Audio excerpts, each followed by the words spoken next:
Ay mga mare, may sakit nga si partner, kaya nagsuggest nga siya na paglutuan ko daw siya. Siyempre naman mga mare, hindi ko naman siya mahindian, kaya may sakit nga siya. Naluto ko na pala to dati mga mare, ang garlic chicken. So wala akong magagawa ngayon kasi ito nga ang request niya. Siyempre pagbibigyan na lang natin para naman sumigla ang kanyang pakiramdam. Hindi ko nga alam kung talagang may sakit ba siya o baka naglilihi na. Agoy na!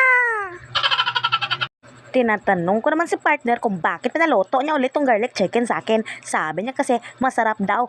Pero ang nasa isip ko, ginayoma ko yata siya sa pagluluto ko ng garlic chicken. Ganyan na palang technique para gayomahin si partner. Ay mekos-mekos lang natin yan mga mare sa pamamagitan ng ating mga kamay. Painitin lang natin yung kawali na mayroong mantika kagaya ng pag-init ng alaka. Pagkatapos natin mainit yung mantika, syempre ilalagay na natin yung mga manok na piprituhin na nga natin. One at a time nga lang ang pagpipritong natin dyan sa manok kay masakit nga matalsikan ng mantika. Sanay naman akong masaktan pero yung matalsikan ka ng mantika, agoy na, napakasakit.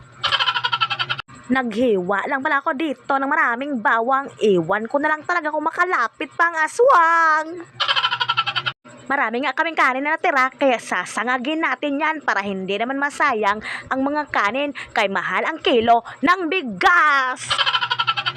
Ang sarap-sarap nga ng pagkakaluto ka ng garlic chicken kasi kahit bawang pwede mong kainin.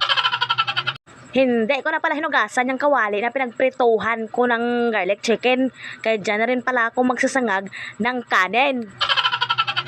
Naglagay na pala ako dyan ng magic sarap. Parang ako lang, masarap. Nilagyan ko din pala yan siya ng liquid seasoning. Wala lang, trip ko lang.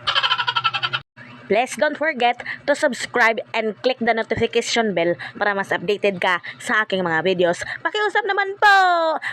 Siya, mga mare, pare, ate, kuya, thank you for watching.